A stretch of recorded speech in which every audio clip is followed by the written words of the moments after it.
Welcome to Garage Sales Unhinged. where the characters are as quirky as the finds. I'm Julie. And I'm Jake. Join us as we dive into the wild world of garage sales, yard sales, estate sales, and anywhere secondhand sales are happening. From bizarre bargains to hilarious haggles. You won't believe the stories we've got lined up. Let's get unhinged. So, Julie, I think we have a field report to give to our listener, and it involves a trip that you and I took in my neck of the woods to something called Texoma Trade Days. Do you want to? Oh, yeah. Yeah, We did that. Did you? How did it go for you? Did you have a good time? Did you hate it? What's up?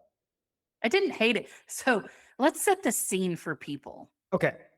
Imagine pulling up to a mall that was way past its prime. The parking lot has weeds growing out of it. There's really no one on the front side of the mall. Like there's no cars there, but you see signs that says Texoma Trade Days and arrows pointing to certain ways. And you're like, Texoma Trade Days and free candy. It's all in this van.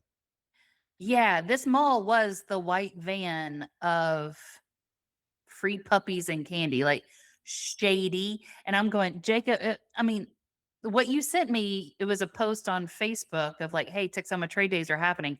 And as we're driving up there, I'm going, oh my God, I am driving into a human trafficking trap. This is what's happening. So that mall is, what is it?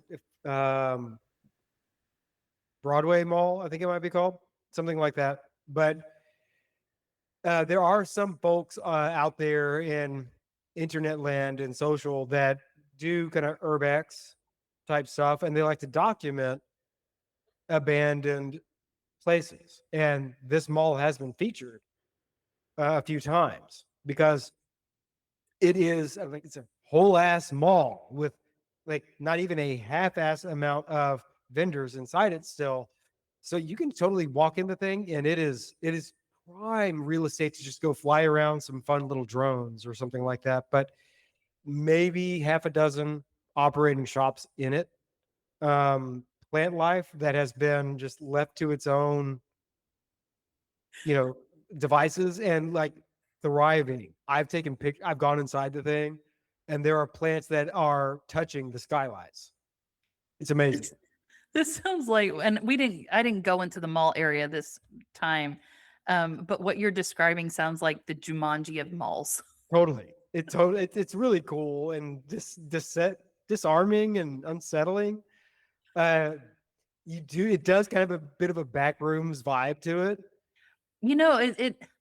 Well, you were talking about like it's abandoned. I was like, oh no, I'm pretty sure there's spirits that are there. Yeah. So there was a section of this ghost mall that was dedicated to this event. Yeah. And Texoma Trade Days, we talked to a lot of vendors there, and they shared insights with us that I didn't know. Like, hey, cool. We'll have to do research on that for an upcoming episode, or how people got started in the secondhand sales market. So like, it was really interesting. There was also, there were people there that had, I'm going to say like, it was essentially a yard sale. So their booth was essentially a yard sale. They have collected these things. It could be their own things. And then you also had booths that people were selling new and modern stuff. You had that kind of juxtaposition throughout the entire venue. Some of the booths, like Julie said, it's clearly somebody rolled up and they emptied their bins and they arranged them. They presented them. But this was stuff that either some of it was like a mix of stuff they just want to thin out of their space, and other stuff they purchased with the intent of reselling. And then you had some booths that were actually set up, like people like brought in corrugated metal to recreate the atmosphere of a barn or something like that. So there was a wide variety. Yeah. I will say, as you and I were walking around, and we're from the early 1980s, that's when we were born. And, I'm still kind of upset by this, But they had things from our childhood that they were selling as vintage. Yeah, didn't like that. That doesn't feel good when you're No. walking around a scene like that and you're like, I grew up with that. Not okay. That's not Yeah. okay. But also kind of wanted it again. So, Yeah, yeah. Well, but like, did something come to mind? Was there something that like reached out to you from 1984? you mean one of the spirits in the mall? Right. You know, you and I, and they may have been modern, but you and I, we walked by a table and there was a bunch of bangles like that you Mm. wear in your wrist. And they were screaming the 80s. And I was like, oh yeah. Cause I mean, in the 80s, I was a kid, right? But we had an older cousin who I looked up to, and she would wear those kinds of things. And so whenever I saw her wearing it, or whenever I would see like Molly Ringwald wear it on any of her movies, I was like, oh man, that's what cool people wear. And Yeah. I wanted to be cool.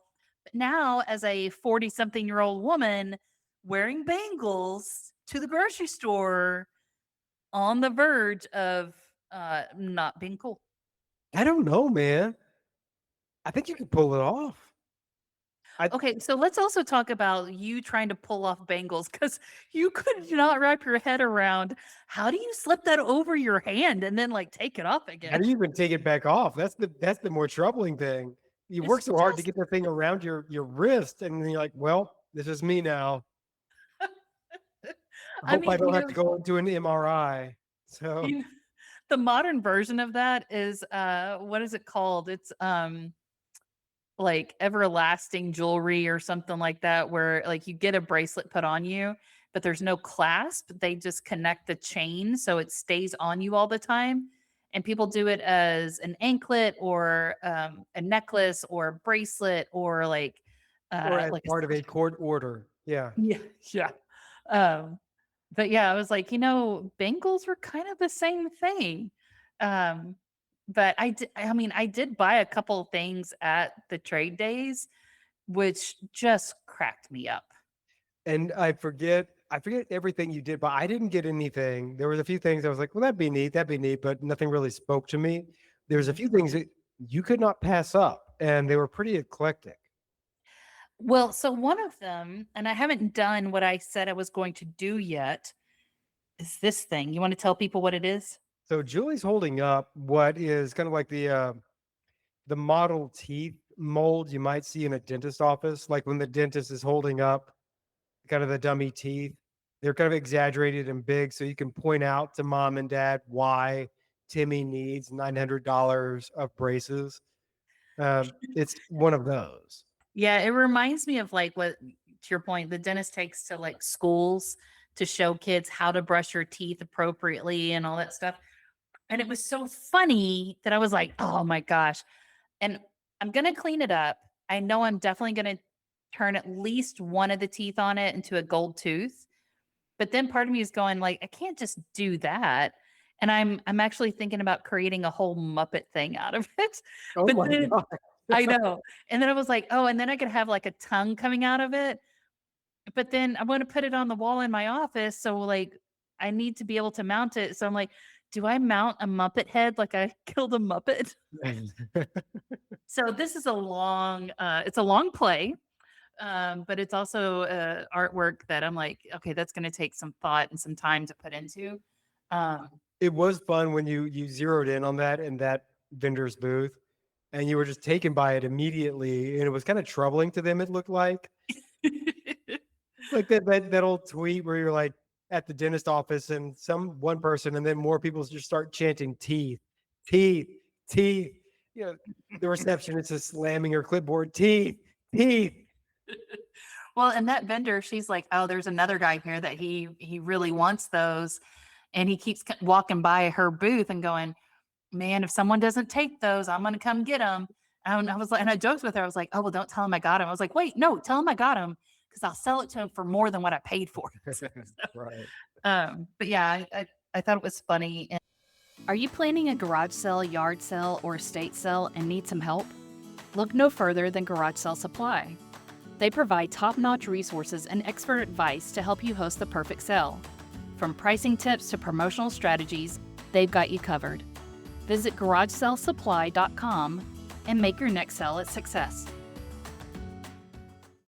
You know, for those of us that aren't dentists or weirdos, we don't necessarily have that in our collection of random crap that I have in my office. So it was just, it's eclectic and I think it's funny. And I'm going to turn it into some artwork that I'll put in my home office. If you do end up building a Muppet head around the thing, and this is like a full set of teeth, I request that you make them all visible because that would be extremely Yes. Yeah. Well, because I also wanted to do like a Gene Simmons tongue coming out of it from, you know, Gene Simmons from Kiss and have like a tongue coming out of it. So yeah, this is gonna take it's gonna take some patience that I don't have. I'm the most impatient person in the world. Um, but then also like I'm gonna have to watch a lot of YouTube videos to figure out how to create it. Uh but yeah, I think it would be a riot and it would crack me up every single time I'd look at it. I think you had 3 items in total. Is that correct? Yes, the other item that I got was also I didn't tell you this, but after I got home from the trade days and I was showing my husband and one of his buddies, they were sitting out in the backyard drinking some beer and I was showing them my treasures that I got. And we were laughing at the mouth model. And then I showed them my button. And my husband's friend said, "You know what's funny? We used to get this for free as kids, and now you have to pay for it." That And is really I was so upset that he said that. funny. But I bought a D.A.R.E button. So, do you remember what D.A.R.E stands for? Oh, man. Well, the D's got to be drugs, right? Oh yeah, definitely got to be drugs. Drugs are really evil or something. What was D.A.R.E short for? Well, it's an acronym. It was an anti-drug campaign in schools. What was it? It's drug abuse resistance education. Ah, And if anyone is alive, we have all done some kind of abuse for substances, whether that's alcohol, whether it's working out, whether it's whatever, but or drugs. Drugs are always the option. Um, but it was a program started in 1983 to teach students about decision making skills to avoid substance abuse and violence. So, do you recall going through a D.A.R.E program or oh presentation? yeah, Yeah, me too. yeah, I remember because we had our like the police officer assigned to our school. He was a lovely officer, tall black man, and I I think remember it was every single Officer Smith. I think I remember. It was yeah. Officer Smith. Yeah. And whenever he would come to the school every year, and of course he was there a lot, um, just being community advocate, stuff like that. This guy was like, if I can paint the picture a little bit, Yeah, everybody knows and loves our national treasure, Police Academy. We all love it. We all watch it. We all love it. But Officer Smith really was Officer Hightower for yeah. Police Academy. Same build, same kind of look. Um, nice guy, as I Oh, super recall. nice guy. Yeah. And he would always come in and lead the D.A.R.E program. And I remember every single time whenever he would ask for questions, and this was every single school year, or like whenever he'd come in and do the presentation, the first question was, "Have you ever shot anyone?" But And yeah, his response was, you know, "My role is to protect the community, and we don't ever want to shoot anyone. And but you know, I am trained in that, you know, he did it but in such a don't F with me, kid. well, he did it in such a way that he never answered the question, Yeah. but also like really shot down that question. And then of course, you know, the next 6 months later, somebody's like, "You ever shoot anyone?" And he'd do the same script again. And I'm like, oh, poor Officer Smith, but he was a Yeah. lovely man. Um, So so I yeah, bought we used to, like, they would hand out all sorts of Dare, swag, yeah, buttons and shirts and pencils with Dare, on them. And honestly, man, that stuff worked on me. I was like, yeah, wow, these things are dangerous, and you're a loser if you do these things. And it's like, yeah. yeah. Uh, oh well. Yeah. Oh well, now I bought Then I bought the button for $1, and then my friend was like, "Yeah, you could have just kept what they gave you for free." And I was like, "Oh man, Well, but then you'd be one of the people that kind of had a problem because you kept stuff you got while in like middle school. yeah, that's weird. I wouldn't do that." Only guys do that, and it's our clothes for the most Yeah, part. yeah. And then the third thing I bought at Texoma Trade Days, it's a thing that you don't keep forever. May I pause you for a moment? I'm Yeah, sorry. yeah. We talked a good bit about the teeth, but yeah, and like you had a plan for the teeth. You saw the teeth and you had a vision. You saw the dare button. What drove you to buy the dare button? It was funny as all get out. Now, no, now so many states legalize drugs. Yeah, And so whenever I many go of to our those, policies, foreign and domestic, rely on ketamine. It's yeah, true. yeah, right. Um, so I just thought it was funny as all get out. And I don't know what I'm gonna do with the button, but I had to have it. And Uh, here's my thing. Are you In gonna the like whole, actually wear it? Are you gonna like walk around with it at like a concert? maybe I'll wear it for a Halloween costume. Mm. Yeah. Do not go as Officer Smith. That won't be okay. I mean, I have been trained in how to fire a pistol, so and I have my carry license, so Are maybe, you threatening me? What is this? yes. You're my brother. I always threaten you. Yeah. No, I don't have any plans for the button, but I have it. So whenever the plan arises, I got it. Cool. And I know that sounds like a hoarder's mentality, but here's my anti-hoarder mentality is it's a button. It's not taking up a lot of space. And I know Well, exactly where it's at right now. that's what they all say, and then you get addicted, and then it's buttons all the time, and you got these stacks of buttons, and you say, I can stop anytime I want to. Yeah, So could I abuse buttons? I think so. I think anything can be abused. I think like kind of like you said, like people work out too much. People are too obsessive about eating clean. Like there's everything in moderation, which means like be mindful about all the stuff that you do and don't be too militant about anything. But it also means moderation and everything also means try everything. So should I start the bear movement? The button abuse resistance education? Yes, yeah. But then I would never be able to give out a button. Mm. Well, in moderation, at least, like give out one button, then be like, all right, you know, That's how everyone drug should like dealers do it, Jake. try a little heroin in moderation, make one jazz album and call it everything in moderation. But note everything. And then the third thing I bought, like I said, it's not meant to be kept forever. I was super excited when I saw it, and also the price that that vendor was selling it for was a bargain. But I bought a dozen of farm fresh eggs, Yeah. and they were not antique. they're, they were laid within the past couple of days. How those work out? Did you use them? Well, I just finished up my fridge eggs today, so farm fresh eggs, as long as they haven't been washed, they will live on your countertop for like a month and they're totally fine. Why is that? What I mean, because like the lady was like deliberate to let you know those have not been washed, and I didn't understand why that was a thing. What's going on there? Yeah, so whenever chickens lay an egg, there is a covering on the egg to keep the egg safe from bacteria and stuff like that. So as long as you don't wash it, you're not washing off that protective layer. Hmm. So that's whenever, you buy eggs at the grocery store, they're already refrigerated because they've gone through a washing process. Whenever you buy farm fresh eggs, and it's usually you're going to be, those are local eggs, um, they have not been washed. And again, for people that are familiar with farm fresh eggs, as long as you don't wash them, they'll live perfectly safe on your counter.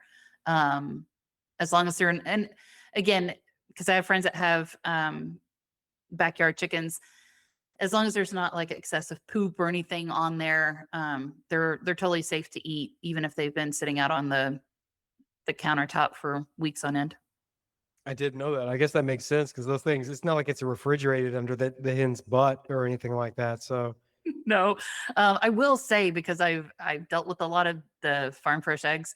If you want to do a poached egg, the you want to refrigerate the egg before you try to do a poached egg because the egg needs to be cold in order for it to set up properly as a poached egg. okay, I'm a garden. Thank you. That's And that's a good thing. right. You never know what you're gonna get on the podcast, folks. You might get a little toe talk. You might get a little egg explanation. You never know. um, but also, I mean, again, that goes to the point of there was people there selling everything at the Texoma Trade Days. That lady, she was selling the farm fresh eggs. They were from her ranch. They were herd chickens. She had a whole story about it. She was a lovely lady to talk to. Too But cool. Jake, do you remember some of the characters that we talked to there? We met a lot of folks that okay, for one, Julie rolled up and said, "Okay, we're gonna ride together to this thing," and she had T-shirts that were like promoting the pod as a thoughtful and proactive person doing this kind of thing would. And so we're walking around with these really garish T-shirts, which worked. Yeah. I mean, all of your design choices worked. People were like, "Whoa, you guys are dressed the same. Was this an accident?" No, clearly not. And we talked about the thing. And so a lot of people would engage. Oh, and they're like, "Oh, I'm willing and ready to talk about what I do." And so we met people from that came from all walks of life, different parts Mhm. of the country. We're headed in different directions. Some people that came from a corporate world in times past that have made a transition into this through, for various reasons. Other folks that have been doing this for 20 plus years and had all sorts of stories of ways they've worked out how to find things on the down low and sell them for a 10x or more return. Uh, so it going to something like that, and it's part of what's I think interesting about all of this topic is that it's an opportunity to reconnect with community Yeah. in a time where that's become not so much more difficult, just less encouraged. And there's been a lot of noise to get in the way of that. And so reconnecting with people and different kinds of people Yes. is really restorative and it makes you feel more connected to the world and it makes you more grateful for the fact that people are different. Hmm. And it makes you, I feel like, a better part of an extended community. Do you remember the gentleman that was selling electronics? Yeah. Do Oh, you, like his thing was, he had a bunch of cameras, didn't he? yes. Do you remember the one thing that I almost bought from him? And he was like, it'll turn on, but it doesn't connect to anything.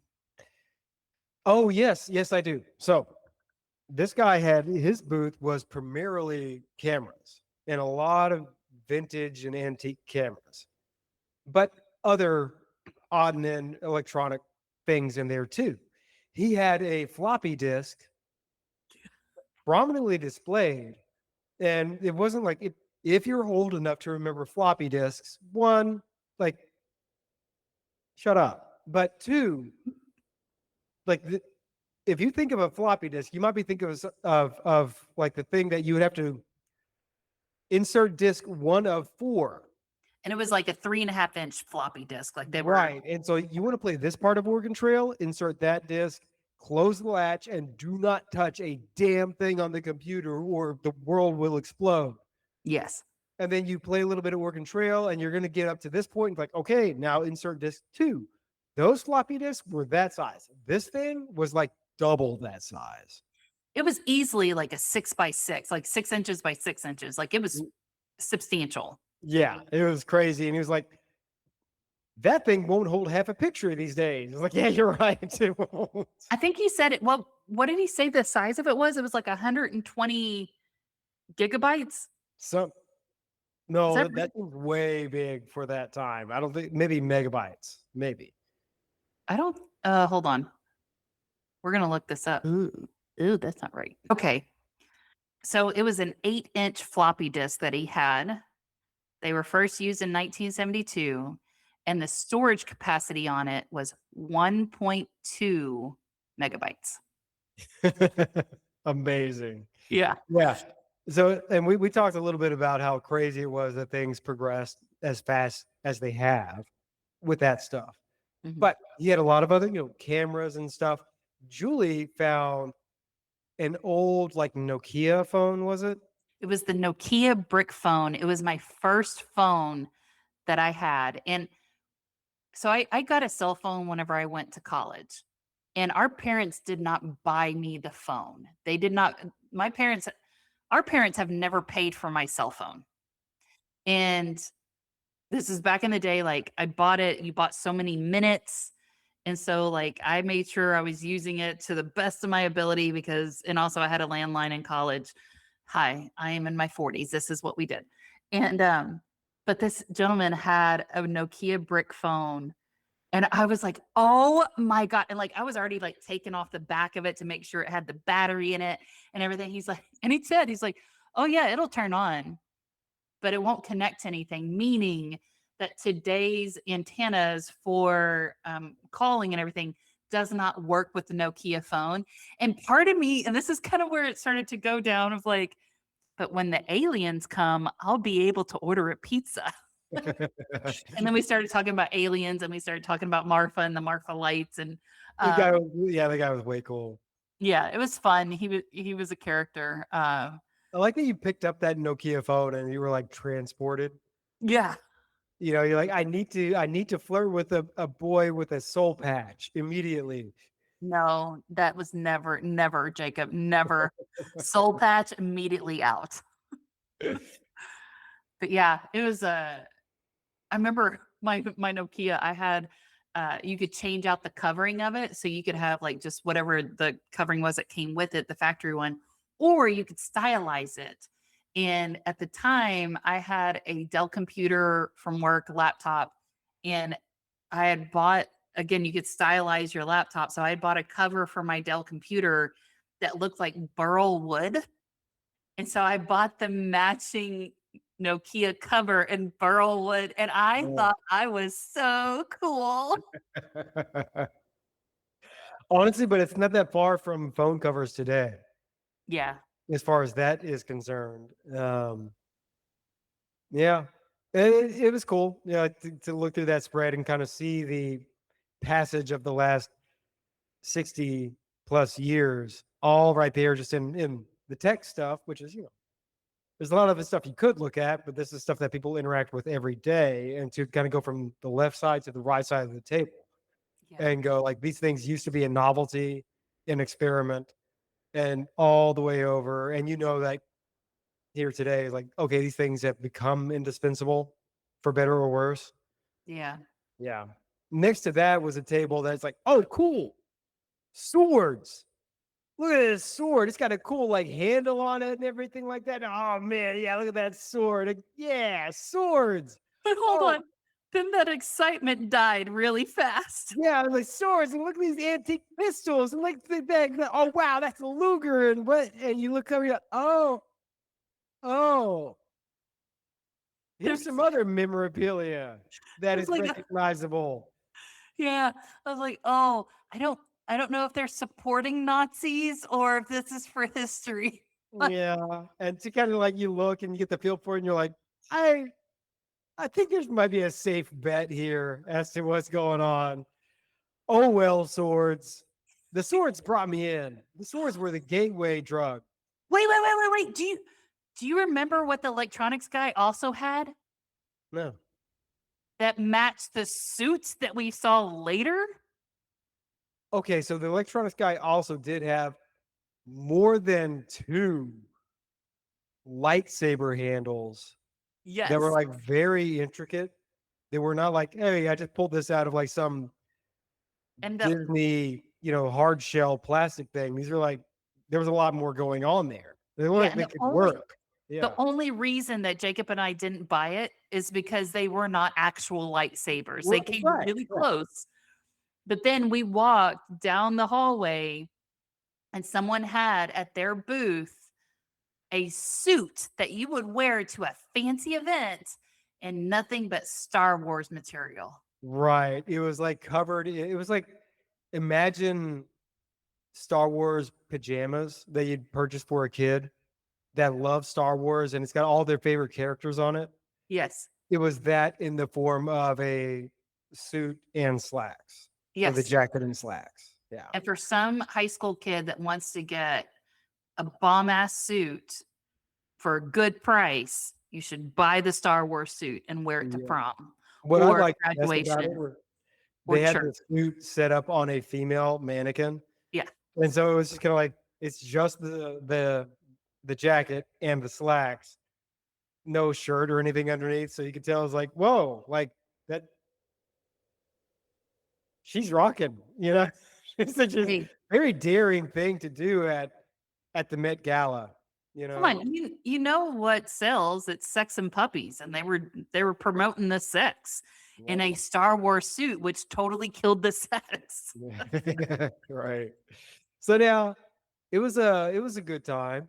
I think I don't know. I saw the ad about the thing come up and I went, you know what, this will kill 20 minutes on the pod.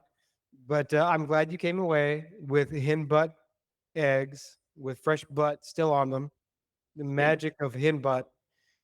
If only like we'd all like knew to do that during COVID, that would have helped. I That would- know. Oh, okay. Yeah. Well, just rub it all over you. Yeah. Yeah, it was fun. Texoma Trade Days was a good time, and they do it once a month at the haunted mall, Jumanji Mall. Yeah. Um, so if you're listening to this and you're going, man, I want to do that. Not only do they do Texoma Trade Days, but there's a bunch of cities that do trade days, and they usually do it once a month. And sometimes some of those vendors keep their booth there. So if you saw something one time, you wanted to go home and do research about it, or it's still playing on your mind, you may be able to go back because they may still have a booth set up from the last time. Yeah. I guess another admonition for everybody to go check it out and like get connected to your community a little bit. It's a good time. Yeah. Super superb. It was great. Well, thank you for walking with us through it. Julie, smile. Okay. Man, I can't wait to do my Muppet on the wall. Jake, this was so much fun. Thanks for inviting me to Texoma Trade Days, and I'll talk to you next week. Bye bye. Bye.